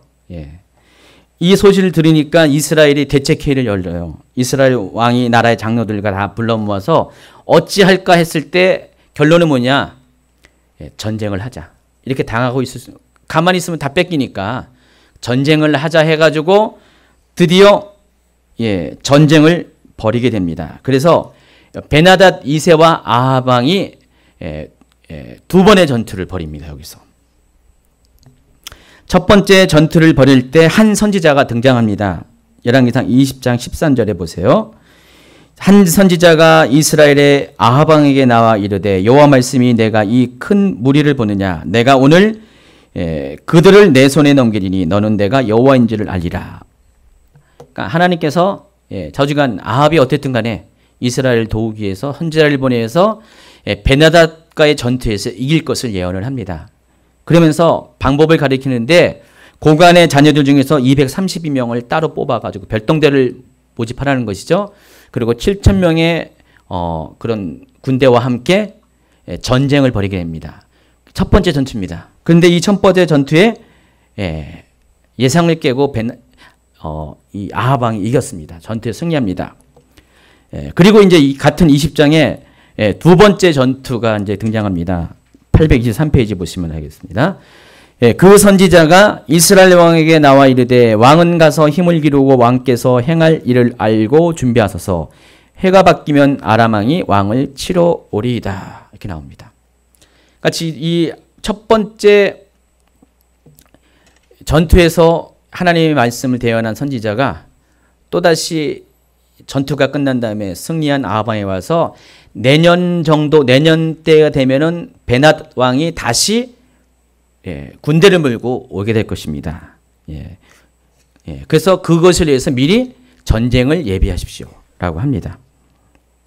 그래서 이제 전쟁이 해가 바뀌면서 20장 26절 해가 바뀌니 베나닷이 아람 사람을 소집하고 아벡으로 올라와서 이스라엘과 싸우려 하매 이스라엘 자손도 소집되어 군량을 밟고 마주 나가서 그들 앞에 진영을 치니 이스라엘 자손은 두 무리의 적은 염소 떼어 갔고 아람 사람은 그 땅에 가득하였더라. 이렇게 두 번째 전투의 상황이 소개가 되고 있어 묘사되고 있는데 보니까 이스라엘 사람은 굉장히 작은 수였고 아람 사람들은 굉장히 큰 군대였습니다. 근데 결과가 어떻게 되냐? 20장 29절 진영이 서로 대치한 지 7일이라 일곱째 날에 접전하여 이스라엘 자손이 하루에 아람 보병 10만 명을 죽임에 그 남은 자는 아벡으로 도망하여 성읍으로 들어갔더니 그 성벽이 그 남은 자 2만 7천 명 위에 무너지고 베나닷은 도망하여 성읍에 이르러 골방으로 들어갔다. 이렇게 나와 있습니다. 염소 때 두 그룹밖에 안 되는 적은 수의 이스라엘이 이번에도 또 이깁니다. 하나님이 이기게 하셨죠. 10만 명의 보병을 죽이고 남은 2만 7천 명이 아벡이라는 그런 성으로 들어갔는데 하나님이 성벽을 다 무너뜨려 가지고 그들도 전부 다 죽입니다. 그러니까 베나닷이 도망갑니다. 그렇게 되니까 31절에 보니까 재밌습니다. 그의 신하들이 베나닷의 신하들을 말합니다. 그에게 말하되 우리가 들은즉 이스라엘 집의 왕들은 인자하는 왕이라 하니 만일 우리가 긁은 배로 허리를 동이고 테두리를 머리에 쓰고 이스라엘 왕에게 나아가면 그가 혹시 왕의 생명을 살리리이다. 그런 소문을 어디서 들었나 봐요. 이스라엘 왕은 인자하다고. 그래서 회개를 하고 나아가면 용서해 줄 것이다. 실제 그렇게 합니다. 32절에 보니까 그들이 긁은 배로 허리를 동이고 테두리를 머리를 쓰고 이스라엘 왕에게 이르되 왕의 종 베나닷이 1년 전에 어떻게 했습니까? 내 은금도 내 것이고 내 아들도 내 것이고 내 마누라도 내 것이니까 내가 내일 가서 다 수색해서 나오면은 한마디로 뭡니까? 여러분 옛날에 당했던 삥 당했다 그러나요? 삥 친다. 뭐 그렇게 협박했는데 오히려 베나닷이 아합 왕에게 자기는 종이고 아합 왕이 상전으로 대합합니다. 그랬더니 왕의 종 베나닷이 청하기를 내 생명을 살려주옵소서 하더이다. 아합이 이르되 그가 아직도 살아있느냐? 그는 내 형제니라. 참 웃기죠. 이 역사입니다. 그러면서 이제 33절 34절에 보니까 이 다메삭 왕 이 베나닷 2세가 아합 왕에게 뭐라고 얘기하냐면은 베나닷이 왕께 이르되 내 아버지께서 당신의 아버지에게서 빼앗은 모든 성읍을 내가 돌려보내이다. 또 내 아버지께서 사마리아에서 만든 것 같이 당신도 다메섹에서 당신이 하여 거리를 만드소서. 한마디로 아합 거리, 아합 스트릿을 다메섹에 만들 것이다. 아마 이 사마리아의 베나닷의 아버지 베나닷 1세의 거리가 있었나 봐요. 그것은 어떻게 됐을 것이요? 힘으로 아마 그렇게 했겠죠. 그렇게 한 것처럼 이 다메섹에 아합의 이름을 딴 거리를 만들 것이다. 테헤란노 뭐 이런 것처럼 그렇게 할 것이다. 그렇게 약조하니까 아합이 갑자기 으쓱해가지고 살려보냅니다. 그때 등장하는 것이 베나닷 2세입니다. 3년 동안 아합과 베나닷 사이에 전쟁이 없었습니다. 그 사이에 뭐가 있었냐면은 그 유명한 여러분은 전혀 모르는 카르카루 전투가 있습니다. 카르카루 전투라는 여기 지도에는 칼칼 전투라고 하는데 카루카루입니다. 영어 표기가 그래가지고 이때 어떤 일이 생기냐면 드디어 이제 아시리아 제국이 강성해지기 시작해요. 아시리아 제국이 강성해지기 시작하면서 아시리아가 제국으로서 확장하면서 서쪽 지역으로 계속해서 물밀듯이 나라를 접수합니다. 그러니까 아시리아가 계속해서 몰려오니까 이 메소포타미아 지역의 서쪽 지역에 있던 나라들이 불안해서 어떻게 됩니까? 그때 연합군을 구성을 해서 아수르의 살마네셀 3세와 전쟁을 치르게 됩니다. 그게 카르커르 전투예요. 지도에 나와 있는 이 전투 가운데 연합국으로 구성된 12개의 나라가 있어요. 12개의 나라가 지금 여기 소개가 되어 있습니다. 이게 어디에 나와 있냐면 성경에 나와 있는 것이 아니라 옆에 보면은 살마네셀 3세의 이 석비에 나와 있어요. 여러분 읽을 수 있죠? 석비 읽을 수 있죠? 이 석비의 내용이 바로 이거예요. 여기 보니까 다메섹 이게 이제 아람입니다. 또 하맛도 이 아람의 국가 중에 하나고요. 또 이스라엘의 아합, 또 뒤 보니까 이집트도 여기 참전을 합니다. 그래가지고 아수르가 이렇게 공격을 하니까 이쪽 라인에 있는 나라들이 다 연합군을 구성해가지고 아수르를 대항합니다. 아수르는 제국이었어요. 막 팽창하고 있었어요. 그러니까 이 소국들이 전부 다 왕국들이 다 연합해가지고 그래서 이때 전쟁을 통해서 누가 이겼게요? 무승부입니다. 그래가지고 어쨌든 이 살마네셀 3세의 그런 침략을 막아냅니다. 이때 아합과 베나닷 2세가 서로 동맹을 맺어서 같이 전투에 참여합니다. 그리고 전투가 끝나자마자 또다시 이 베나닷이 공격을 해옵니다. 그게 이제 길르앗에서 전투가 벌어지는데 길르앗 라못 전투입니다. 그래서 이 아합 왕 때 베나닷 2세와 3번의 전투가 치러집니다. 이때 이 아합 왕이 이 전투의 결과 부상을 당해서 죽게 됩니다. 그리고 나서 이 아합 왕의 두 번째 아들인 여호람 왕 때 또다시 베나닷 2세가 군대를 끌고 이스라엘을 침공합니다. 근데 이때는 어떤 일이 있었냐면은 이때의 그 선지자가 엘리사예요. 그러니까 여러분이 만나는 이 엘리사의 그 놀라운 사역 중에 하나가 열왕기하 6장과 7장에 나와 있어요. 그 베나닷 2세가 이제 이스라엘을 공격을 하려고 마음을 먹습니다. 열왕기하 6장 8절을 보세요. 그때 아람 왕이 베나닷 2세입니다. 이스라엘과 더불어 싸우며 그의 신복들과 의논하여 이르기를 우리가 아무데 진을 치리라 하였더라. 그러니까 자기 신복들과 같이 베나닷 2세가 전투 작전 회의를 하는 거예요. 근데 그럴 때마다 이스라엘이 미리 준비하고 있다가 번번이 아람 사람들이 이기는 거예요. 근데 가만히 알고 봤더니 누가 거기서 이게 역할을 했냐면은 이 9절 보세요. 하나님의 사람이 이스라엘 왕에게 보내 이르되 왕은 산과 아무 곳으로 지나가지 마소서 아람 사람이 그곳으로 나오나이다. 미리 엘리사가 정보를 주는 거예요. 아합 왕에게. 아람이 이스라엘 치려고 하면은 아합을 치려고 하면 미리 정보를 줘가지고요. 그것을 미리 막아봅니다. 아마 이때 이그라이 같은 무슨 초계기가 있었나 봐요. 정보 수집 가지고 위에서 고공에서 딱 떠가지고요. 독수리 눈을 가지고 쫙 쳐다보고 있었나 봐요. 근데 알고 보니까 어떤 일이 있었냐면은 10절 보세요. 이 아람 사람들이 원인을 알아냅니다. 이스라엘 왕이 하나님의 사람이 자기에게 말하여 경계한 곳으로 사람을 보내 방비하기가 한두 번이 아닌지라. 이러므로 아람 왕의 마음이 불안하여 그 신복들을 불러 이르되 우리 중에 누가 이스라엘 왕과 내통하는 것을 내게 말하지 아니하느냐 하니 그 신복 중에 한 사람이 이르되 우리 주 왕이요 아니로소이다. 오직 이스라엘 선지자 엘리사가 왕이 침실에서 하신 말씀을 이스라엘 왕에게 고하나이다. 이 엘리사에는 독수리의 눈이 있었어요.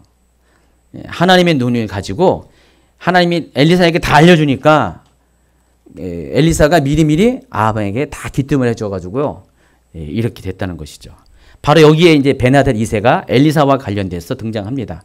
그러니까 베나닷이 이스라엘을 침공하기 위해서는 먼저 척결해야 될 게 누구예요? 엘리사죠. 엘리사를 죽여야 됩니다. 그래서 군대를 엘리사의 집에 보냅니다. 어느 날 엘리사의 사안이 밖에 나왔는데 아람의 군대가 완전히 집을 둘러싸고 있어요. 그러니까 그냥 겁을 먹었습니다. 겁을 먹어가지고 엘리사에게 그냥 호들갑을 떱니다. 그랬더니 엘리사가 그래? 하면서 사환을 데리고 밖에 나옵니다. 자, 봐라. 봤더니 엘리사의 사환의 눈이 확 열리니까 영적인 눈이 열리니까 아람의 군대 뒤에 누가 있습니까? 하늘 군대가 포진하고 있는 것을 보게 됩니다. 자, 이게 이제 열왕기 하 7장에 나옵니다. 6장 7장에 나옵니다. 그래서 이 상황 가운데 그 엘리사는 사마리아 땅으로 사마리아 그 궁으로 들어오게 됩니다. 그러고 나서 누가 따라오냐면은 아람 군대가 쫓아옵니다. 그러니까 아람 군대가 사마리아를 다시 포위해요. 포위하니까 이때 어떤 일이 생기면은 오랜 기간 동안에 아람 군대가 포위하니까 이스라엘의 물자가 다 떨어져요. 먹을 것이 다 떨어지니까 이때 당시 어떻게 했냐면은 그 사람들끼리 서로 자기의 아이들을 잡아먹자. 먹을 게 없으니까. 그런 지경까지 이르게 됩니다. 그러니까 이 장면을 보고 아합이 분개했습니다. 그래서 엘리사에게 원망을 쏟아놉니다. 너 때문에 우리가 이렇게 되겠다. 그래서 엘리사를 막 죽이려고 합니다. 그러니까 엘리사가 어떻게 합니까? 하나님께서 이 아람 군대를 다 물러가게 할 것이라고 약속을 합니다. 예언을 합니다. 그 이야기가 7장에 나와 있어요. 그래서 그 약속 그대로 예언 그대로 아람 군대가 전부 다 하루아침에 밤새 도망을 하게 됩니다. 이 사건이 있은 후에 베나닷 2세는 다시 다메섹으로 가가지고 병이 듭니다. 병이 드니까 이제 이 베나닷 2세가 어떻게 했냐면은 엘리사에게 자기의 부하를 보냅니다. 부하를 보내가지고 자기의 병에 대해서 묻게 합니다. 그때 그 사명을 띠고 간 사람이 누굽니까? 하사엘이에요. 하사엘을 보내서 신하 하사엘을 보내서 엘리사에게 자기의 병이 어떻게 될 것을 물을 때 엘리사가 이제 하사엘을 보게 됩니다. 이제 드디어 하사엘이 등장합니다. 열왕기 하 8장 7절 엘리사가 다메섹에 갔을 때 아람왕 베나닷이 병들었더니 왕에게 들리기를 이르되 하나님의 사람이 여기 이르렀나이다 하니 왕이 하사엘에게 이르되 너는 손에 예물을 가지고 가서 하나님의 사람을 맞이하고 내가 이 병에서 살아내겠는지 그를 통하여 여호와께 물으라. 자, 이럴 때 하사엘을 맞이한 엘리사가 보세요. 11절 하나님의 사람이 그가 부끄러워하기까지 그의 얼굴을 쏘아보다가 우니 하사엘이 이르되 내 주여 어찌하여 우시나이까 하는지라 대답하되 내가 이스라엘 자손에게 행할 모든 악을 내가 알미라. 내가 그들의 성에 불을 지르며 장정을 칼로 죽이며 어린아이를 맺히며 아이벤 부녀를 가르리라. 하니 하사엘이 이르되 당신의 개 같은 종이 무엇이기에 이런 큰 일을 행하려니까 하더라. 엘리사가 대답하되 여호와께서 내가 아람 왕이 될 것을 내게 알게 하셨느니라. 지금 엘리사는요 미래에 되어질 일들을 지금 보고 있어요. 옛날에 다큐멘터리 노스트라다무스라는 다큐멘터리를 제가 봤는데 거기 보니까 그 노스트라다무스가 프랑스 왕국의 그 왕자 공주를 이제 왕이 소개했는데 그 서로 그 왕자들끼리 네 분이 일어나서 서로 죽고 죽이는 장면을 보고 한탄하는 장면이 나와요. 아마 그런 비슷한 내용인 것 같아요. 그래서 이 엘리사가 앞으로 하사엘이 이스라엘 왕국에 행할 일들을 하나님이 미리 보여줍니다. 그 이야기는 하사엘이 앞으로 왕이 될 것이다. 아람의 왕이 될 것이라고 예언을 합니다. 그 예언대로 결국은 하사엘이 어떻게 됩니까? 8장 15절에 보니까 그 이튿날에 하사엘이 이불을 물에 적시어 베나닷 왕의 얼굴에 덮음에 왕이 죽은지라 그가 대신하여 왕이 되니라. 그래서 이제 베나닷 2세가 죽고 하사엘이 드디어 왕이 됩니다. 그리고 이후 하사엘은요 엘리사가 본 내용 그대로 이스라엘을 잔인하게 됩니다. 앞에 있었던 베나닷 1세 2세보다도 더 확실하게 이스라엘을 다스리는 몽둥이와 막대기가 됩니다. 지금 하나님은 지금 이 몽둥이 저 몽둥이 막 돌아가면서 사용하는 거예요. 르손이라는 몽둥이 맨 처음에 사용했다가 별것도 아니었죠. 베나닷 1세라는 몽둥이 사용했다가 더 큰 몽둥이가 베나닷 2세였는데 근데 이스라엘이 점점 악을 행하니까 이제 아합 시대까지 왔어요. 아합이 아주 우상 숭배가 심했잖아요. 그러니까 하나님이 이제 아합 시대에 이르러서 더 큰 몽둥이를 준비하는데 그게 하사엘이라는 겁니다. 그리고 이 하사엘은 그때부터 이스라엘을 치는 망대기가 아니라 막대기와 몽둥이로 사용을 받습니다. 그래서 이 아람이 왕이 된 후에 어떻게 보면은 자기가 왕이 될 것을 미리 예언하고 했던 엘리사의 민족인 이스라엘에 대해서 헌대할 수도 있잖아요. 근데 아닙니다. 보면은 열왕기 하 10장 32절 읽어볼까요? 이때 여호와께서 이스라엘에서 땅을 잘라 내기 시작하심에 하사엘이 이스라엘의 모든 영토에서 공격하되 요단 동쪽 길르앗 온 땅, 그러니까 요단 이스라엘의 오른편입니다.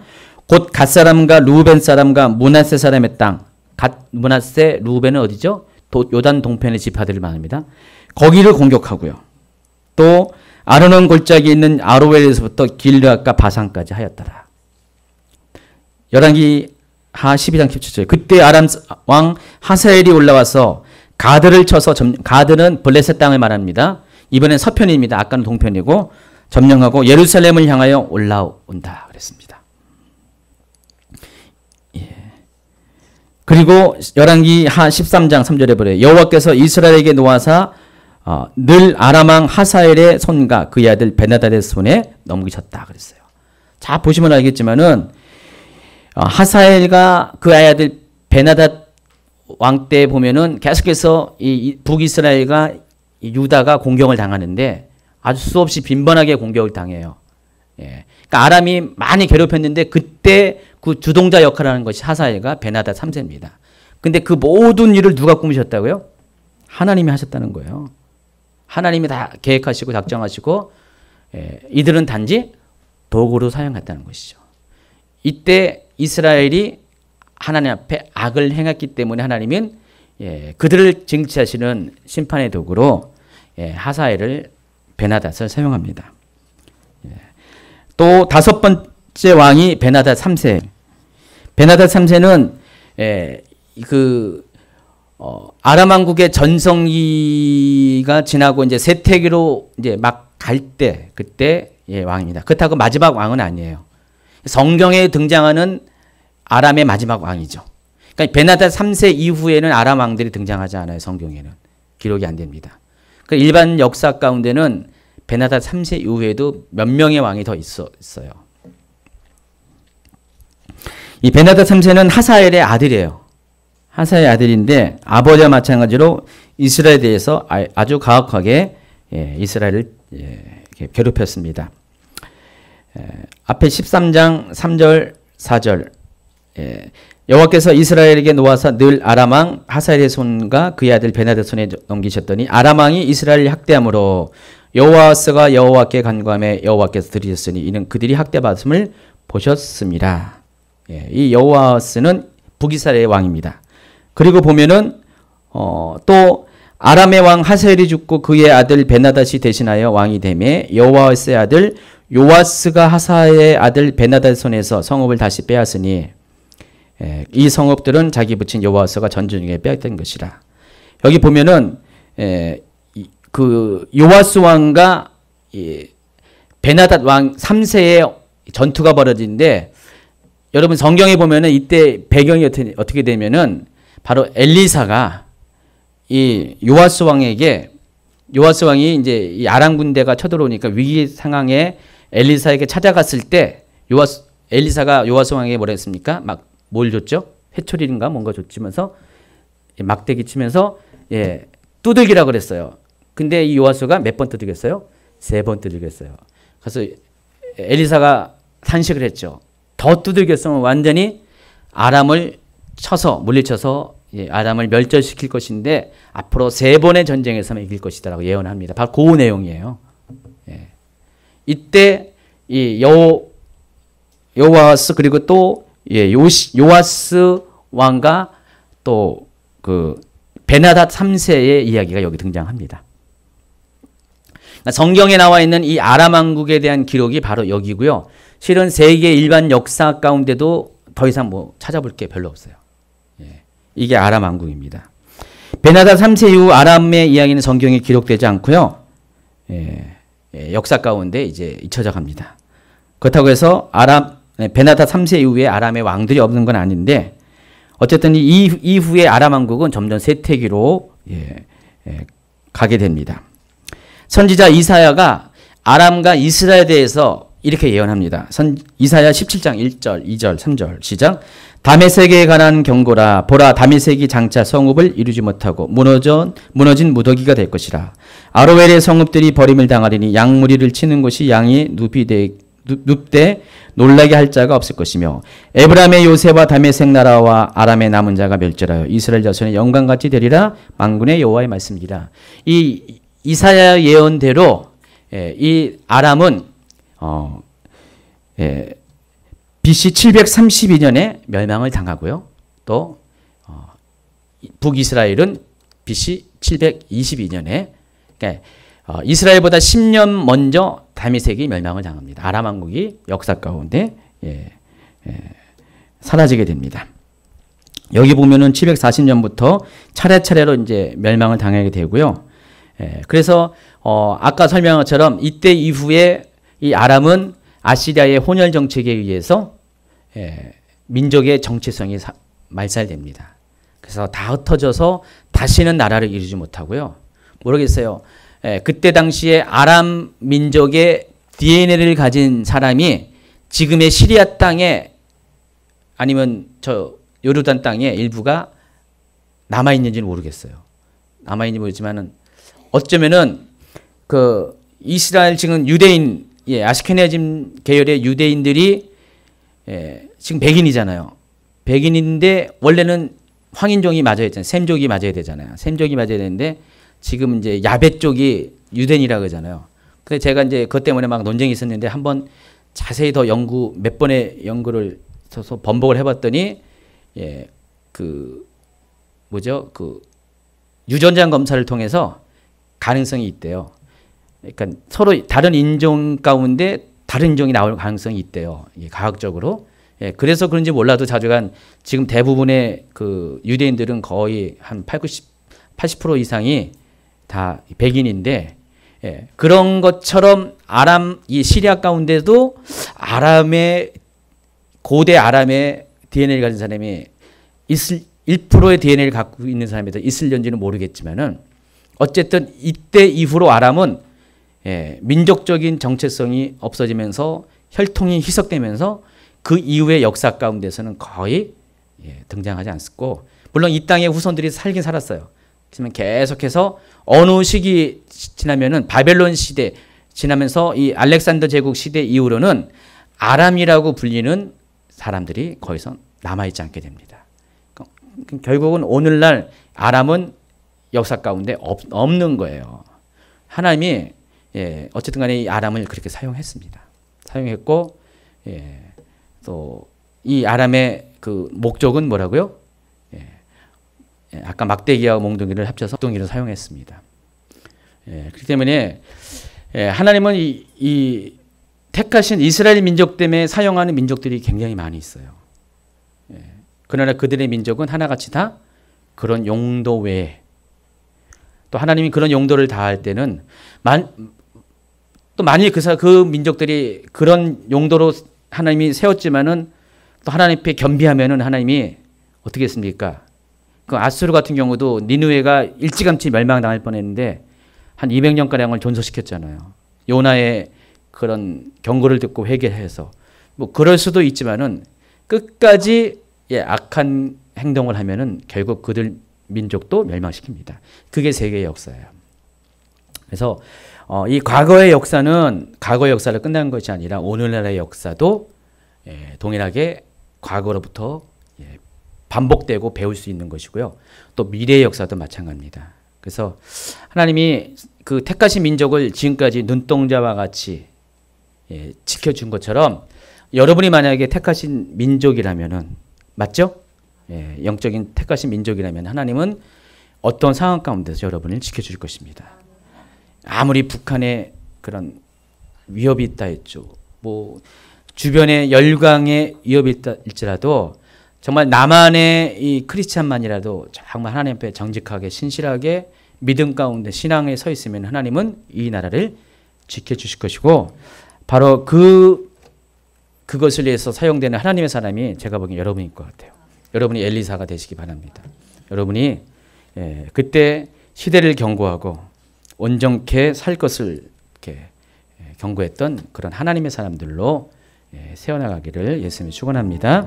자, 기도로 마칩니다.